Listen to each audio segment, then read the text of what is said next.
Բարի առավոտ, սիրելի հեռուստադիտող 21 TV-ի եթերում իր աշխատանքն է սկսում օրդ բարի առավոտյան ծրագիր։ Ձեզ հետ են Վրեժ Կիրակոսյանը, Անահիտ Կիրակոսյանը, մենք մեծ սիրով, ուրախությամբ, դրական էներգիայով լցված գալիս ենք, որպեսզի ձեզ ասենք արթնացեք, ճիշտ ժամանակն է ուրախ ու դրական ելևէջներով արթնանալ, հատուկ տեսահոլովակ ձեզ համար գնացինք։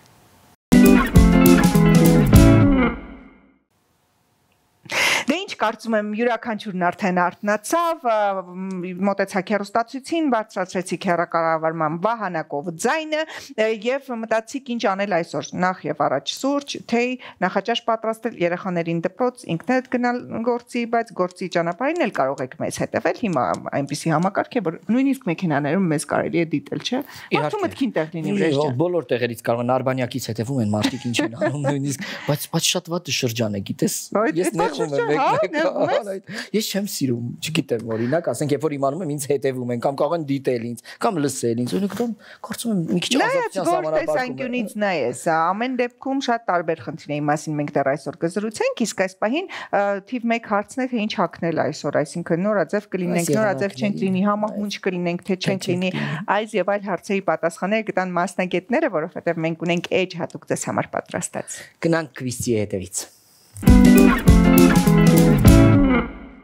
Ինչպես թանկ տեսք ունենալ ցանկացած հագուստով։ Ընտրեք 1 պայծառ գույն եւ համադրեք այն սևի կամ սպիտակի հետ։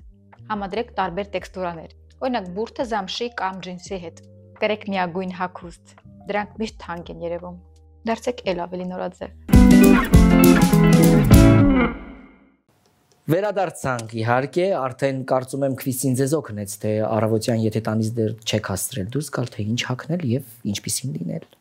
Իսկ մեզ մոտ աշխարհում եկել է ժամանակը միավորելու եւ քննարկելու հաղորդակցության ոլորտի ձեռքբերումներն ու մարտահրավերները։ Հայկական PR ասոցիացիայի նախաձեռնությամբ տեղի կունենա Հայաստանում իր բնույթով աննախադեպ PR քննարկում հանդիպում Comtalk։ Հաղորդակցության ոլորտը արագ է զարգանում ժամանակակից մարտահրավերներին, ռազմավարությանն ու թրենդերին մշտապես տեղեկացված լինելու համար PR համայնքը պետք է իսկապես միասնական լինի ու մարտի 27-ին հրաշալի մի բան է սպասվում, այս եւ ամենի մասին կզրուցենք մեր այսօր հետ։ Իսկ մեր հյուրն է Հայկական PR ասոցիացիայի նախագահ, ԵՊՀ ժուրնալիստիկայի ֆակուլտետի դոցենտ, բանասիրական գիտությունների տեխնացու Աստղիկ Ավետիսյանը։ Բարի առավոտ։ Շատ ուրախ ենք, որ այս առավոտ եկել եք մեզ հետ կիսվելու հրաշալի նորությամբ, բայց մինչ այդ, քանի որ օրդ բարի է կոչվում մեր ծրագիրը, ձեր առավոտը ինչպես է սկսվում։ Բարի լույս եւ շատ ուրախ եմ, որ ձեր տաղավարում եմ, որովհետեւ շատ լուսավոր է եւ ուրախ եմ, որ երկուսիդ եմ հանդիպում, որովհետեւ ձեր դրական էմոցիաները նաեւ փոխանցվում են այստեղ նստած մարդկանց։ Մենք ամեն ինչ անում ենք, որ այդպես լինի եւ հեռուստադիտողը եւս ստանա։ Օրը սկսում եմ ինֆորմացիայի հավաքագրմամբ, հետո արդեն կենցաղային որոշակի խնդիրներով եւ հետո անցնում գործի, որովհետեւ ըստ էության հանրային կապերի ոլորտում դասախոսական աշխատանքում այնպես իրավիճակ է, որ անընդհատ պետք է ինֆորմացիայի մեջ լինես եւ այդ տեղեկատվական հոսքում ընտրես նաեւ ամենակարևորը եւ փորձես դասակարգել օրդ։ Շնորհակալ ենք շատ, մեզ հետաքրքիր է ինչ է իրենից ներկայացնելու Comtalk-ը, ինչու է այն անհրաժեշտ, ինչ է սպասվում մարտի 27-ին, մի քանի հարց միանգամից տվեցի եւ ինչպես կարող են մարդիկ մասնակցել այս իրադարձությանը։ Նախ ասեմ, որ Հայկական PR ասոցիացիայի ծննդյան օրն է տեղի ունենալու այդ միջոցառումը, 2016 թվականից ստեղծված Հայկական PR ասոցիացիան իր առջև լուրջ խնդիր է դրել մասնագիտական հարթակներում եւ մասնագետների կրթման եւ տարածման, հասարակության ձայնը բարձրացնելու եւ մյուս կողմից էլ նաեւ մասնագիտական հարթակներում որոշակի փոփոխություններ բերելու տեսանկյունից եւ ամեն անգամ մենք տարբեր միջոցառումների միջոցով հաղորդակցության եւ հանրային կապերի մասնագետների համար այնպիսի միջավայր ենք ստեղծում, որ կարողանան եւ ինֆորմացիայի փոխանակություն իրականացնել, եւ փորձի փոխանակում իրականացնել եւ նաեւ արձանագրել բոլոր այն միտումները, որոնք կան եւ ինչ մարտահրավերներ այսօր ունենք։ Իսկ հաղորդակցության ոլորտը այսօր բազմաթիվ մարտահրավերներ ունի, որովհետև նորագույն տեխնոլոգիաները փոխել են ամբողջությամբ հաղորդակցության անատոմիան եւ մենք ստիպված ենք վազել, որպեսզի հասցնենք այդ փոփոխությունների հետևից։ Ինչպես եք ընտրելու մասնակիցներին, ովքեր են լինելու խոսնակները, ինչի մասին են խոսելու, ինչի պակաս այսօր կա առհասարակ։ Նախ պետք է ասեմ, որ ձևաչափն ենք հետաքրքիր ընտրել, գոյություն ունի 25 կադրի էֆեկտ, այսինքն մարդը 1 վայրկյանում 24 կադր է ունակ ընկալելու եւ ընդունելու, բայց 50-ական թվականներին այդպիսի մի փորձ արեցին եւ կինո դահլիճում մարդկանց հնարավորություն տվեցին 25-րդ կադրը ենթագիտակցության վրա ազդելով այնպես անել, որ Coca-Cola-ն եւ պոպկորնը դառնան բավականին շատ գնելի եւ ազդեցին այդ գործընթացի վրա։ Այս մեթոդը կիրառվել է տարբեր իրավիճակներում, այսօր նաեւ քաղաքական հարթակներում է եւ հաղորդակցության մեջ է հաճախ օգտագործվում, չնայած որ արգելված է։ Իսկ ինչը արգելված է, նշանակում է ազդեցությունը շատ ավելի մեծ է, որովհետեւ ուղիղ ենթագիտակցության վրա ազդելով տեղեկատվության փոխանցումը միանգամից տպավորվում է մարդու մեջ եւ նա ստիպված է անել որոշակի գործողություններ, որոնք գուցե ինքը չի էլ նախատեսել։ 25 կադրի էֆեկտով մեզ մոտ կլինի 25 վայրկյանանոց ուղերձ 10 սլայդով, սա հիկաշար կլինի, որտեղ յուրաքանչյուր մասնակից, իսկ նրանք հեղինակավոր մասնակիցներ են, իրենց ոլորտում պրոֆեսիոնալներ են, կներկայացնեն ուղերձը, որից հետո արդեն կհրավիրվեն բեմ եւ բեմում կլինի պանելային քննարկում, մասնագիտական քննարկում։ 25 վայրկյանում ուղերձ, ընդհանրապես 25 վայրկյանում 25 սլայդի միջոցով, յուրաքանչյուր իր վայրկյանում 10 սլայդի միջոցով։ 10 սլայդ։ Հիմնականում դա շատ այսպես հստակ, կարճ ուղերձ պետք է լինի, բայց պետք է ամփոփիչ լինի ամբողջ ելույթի, որովհետեւ ինչ որ խոսում ենք, ներկայացնում ենք, բացատրում ենք, դրա շատ կարճ տարբերակը ինտրո տարբերակով կգնա արդեն։ Ովքեր կարող են գալ մասնակցել, կա ինչ որ թիրախային խումբ հատուկ ընտրված թույլատրելի, թե բաց է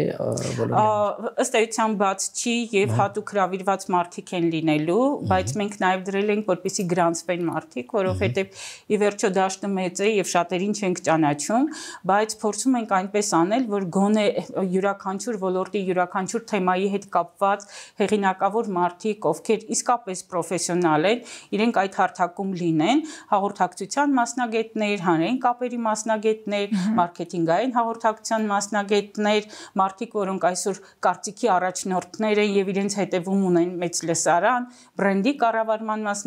մասնագետներ, այսինքն մարդիկ, որոնք տարբեր ոլորտներում աշխատում են եւ որոնք ուղիղ այդ հաղորդակցությունն են իրականացնում։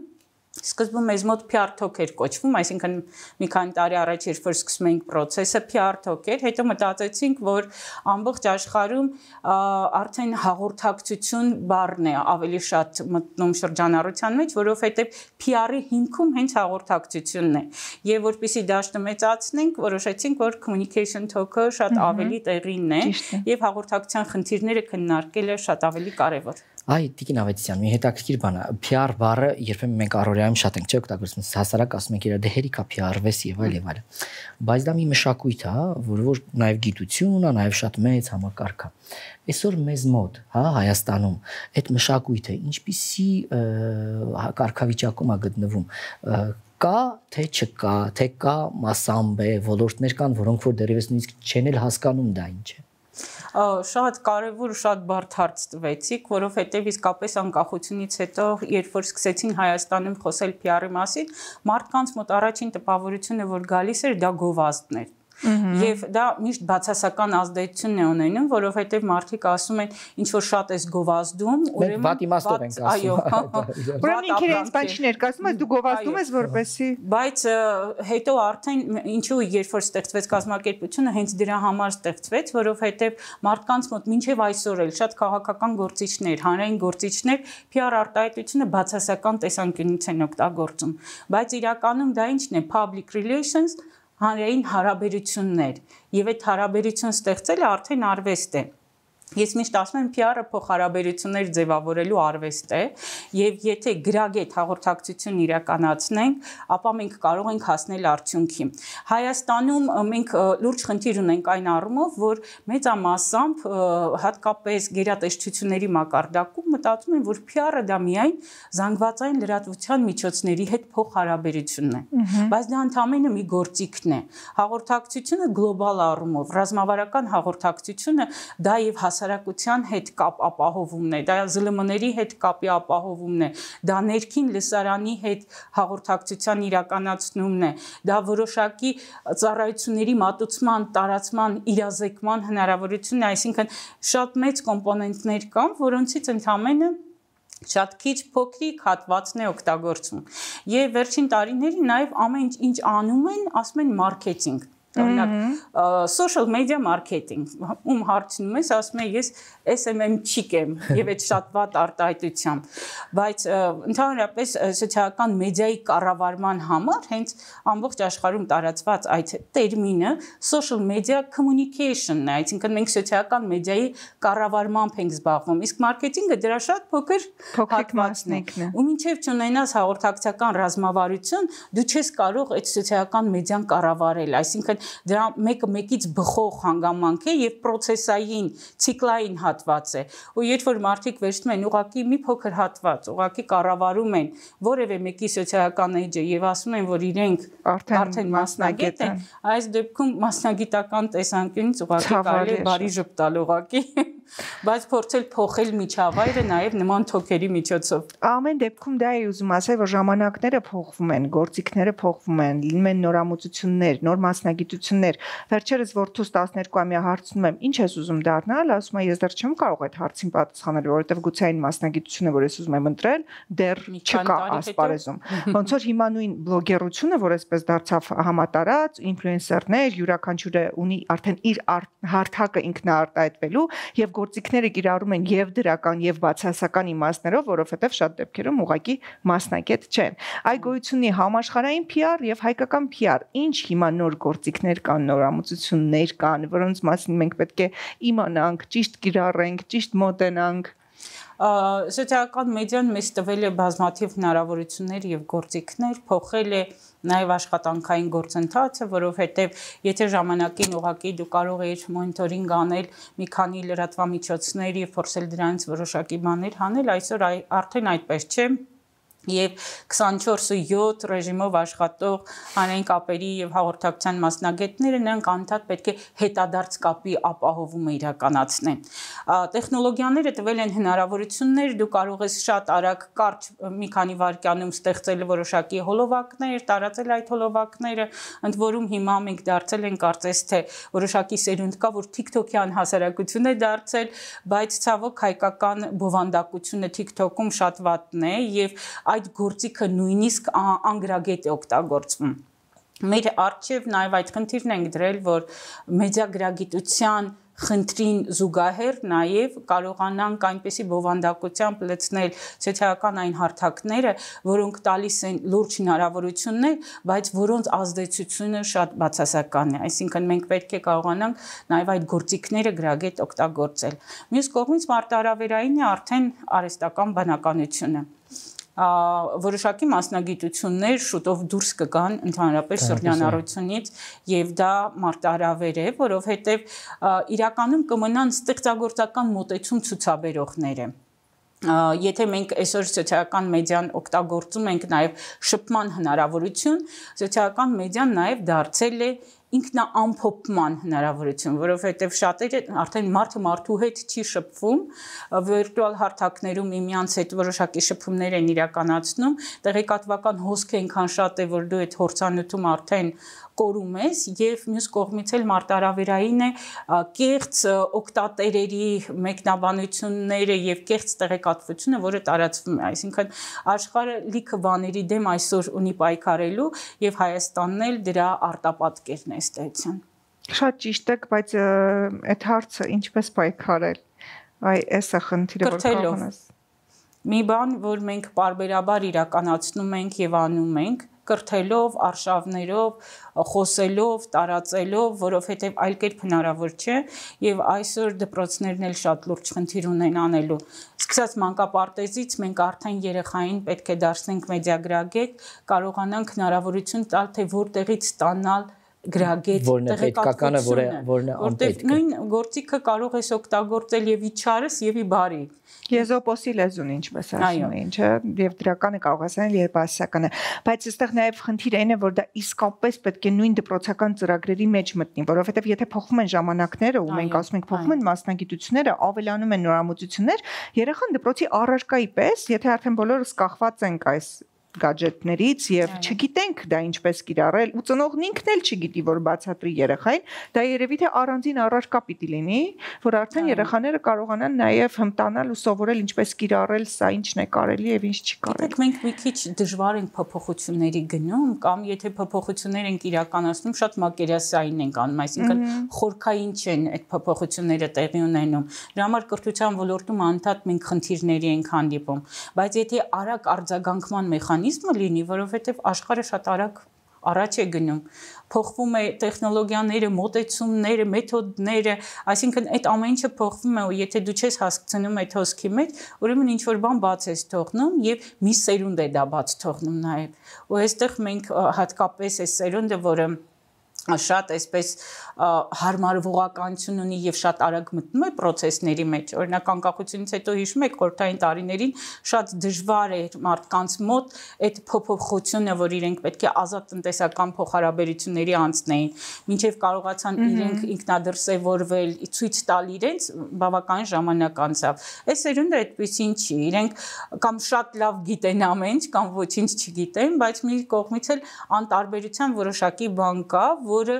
նաև մեր մեծերի միջոցով է փոխանցվել։ Անդադ սխալվելու պարագայում, երբ որ փոքրերը տեսնում են, որ մեծերը անդադ սխալվում են, իրենք այլևս անտարբեր են դառնում որոշակի գործընթացների նկատմամբ։ Եվ իրենց համար հիմնական տեղեկատվության միջոցը դառնում է արդեն սոցիալական մեդիան այն հարթակները, որոնք ավելի հասանելի են։ Ու եթե մենք հենց այդ հարթակները փորձենք կրթական նպատակներով շատ օգտագործել եւ հասանելի դարձնել իրենց, որտեղ դա էլ է PR տեխնոլոգիա, ինչպես անել, որ հասարակության մարդու երեխայի ուշադրությունը հրավիրել։ Ուրեմն պետք է ստեղծագործաբար մոտենալ դրան եւ այդ հնարքները գտնել, ինչպես ազդել այդ լեսարանի վրա։ Օրինակ տեսեք, ասացիք, որ կրթել պետք է կրթել, որպես իրենք ճիշտ հասկանան սխալը, ճիշտը եւ այլը եւ ճիշտ օգտվեն։ Երևան քաղաքում հնարավոր է կան բազմաթիվ տարբեր նմանատիպ տրեյնինգներ գնալ, մասնակցել, հասկանալ, տարանջատել։ Մարզերում մարդիկ բնականաբար շատ բավականին մեծ հեռավորությամբ մեկուսացված են նույնիսկ։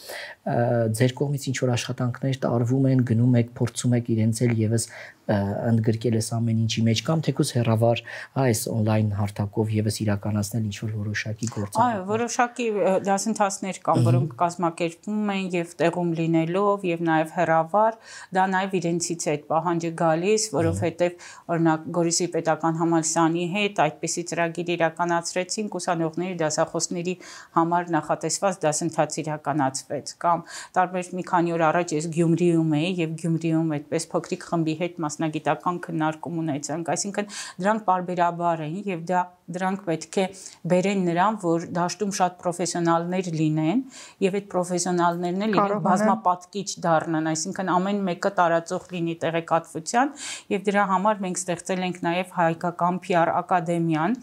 որը արդեն 10 տարեկան է PR դպրոց էր, հետո վերաբրենդավորվեց եւ դարձավ PR ակադեմիա, այստեղ արդեն վերապատրաստվում են պրոֆեսիոնալները, որպիսի նաեւ կարողանան տրենդներից հեռու չմնալ, այսինքն տեսնեն աշխարհում ինչ փոփոխություններ են տեղի ունենում եւ ինչ գործիքներ կարող են օգտագործել։ Կարծում եմ, որ այդ առումով մենք որոշակի առումով փորձել ենք առաջ տանել, մի քայլ անել ու շարունակական պետք է լինի դա։ Մի խոսքով մարտի 27-ին ձեր իսկ ծննդյան օրը այսպես ասած լինելու է Comtalk, հետաքրքիր է շարունակական է լինելու այս ամենը, այսինքն մեկնարկում է եւ ունենալու է շարունակություն։ Մենք դա դարձնում ենք մասնագիտական հարթակ, որտեղ պետք է մասնագետները գան, հանդիպեն, շփվեն, քննարկում իրականացնեն, խոսեն մարտահրավերներից եւ նաեւ առաջարկներ տա, թե ինչ լուծումներ կոնկրետ մեր երկրում ինչ լուծումներ պետք է կարծում եմ, որից էլ կծնվի հաջորդ հանդիպումը այդ հանդիպումից։ Շատ կարևոր գործ եք անում իրականում, շնորհակալություն ենք ձեզ հայտնում, որովհետև սա հիմա ոչ միայն մեզ մոտ, սա առհասարակ դարի խնդիր է, որին պետք է կամաց քայլերով լուծումներ տանք ու սա դառնա վարակիչ, մեծամասշտաբային եւ ինչու ոչ պետական մակարդակով նաեւ շնորհակալություն ձեզ Շնորհակալություն։ Նաեւ այսօր մեր տաղավարում լինելու Շնորհակալություն ձեզ, հաջողություններ։ Սիրելի հեռուստադիտող Անահիտ, էլի նորից կրկնվեմ, PR անելու համար ինչ է հարկավոր սոցիալական հարթակ, հա, միայն։ Ես չգիտեմ, ես հատուկ ինչ որ հնարքներ չունեմ PR-վելու այդ վատ իմաստով, իսկ մնացած մասով պետք է անշուշտ ցանկացած բան անելուց առաջ խիստ մասնագիտանալ, մոտենել դրան լրջորեն եւ հիշել, որ ցանկացած գործիք կարող է կիրառվել եւ դրական եւ բացասական իմաստով, փորձել դա անել դրական իմաստով։ Վստահ եմ ինձ այդ համամիտ ես, որ յուրաքանչյուր, այսինքն հարթակ ստեղծելուց կարևորը նպատակն է։ Երբ որ ստեղծում եք ինչ որ մի հարթակ, հարգելի հեռուստադիտողներ, անպայման դրա նպատակը դրեք, որպեսզի դա սխալ չծառայի։ Այո, ինքնանպատակ չլինի, նպատակ չլինի, որտեղ երբեմն ինքնանպատակ շատ կան, հազարներով, միլիոններով։ Ձեզ հետ է PR-ված Վրեժ Կիրակոսյանը եւ պակաս չփիառված Անահիտ Կիրակոսյանը։ Այսօր համար այսքանը մնացեք բարով հաջող։ Հաջողություն ձեզ։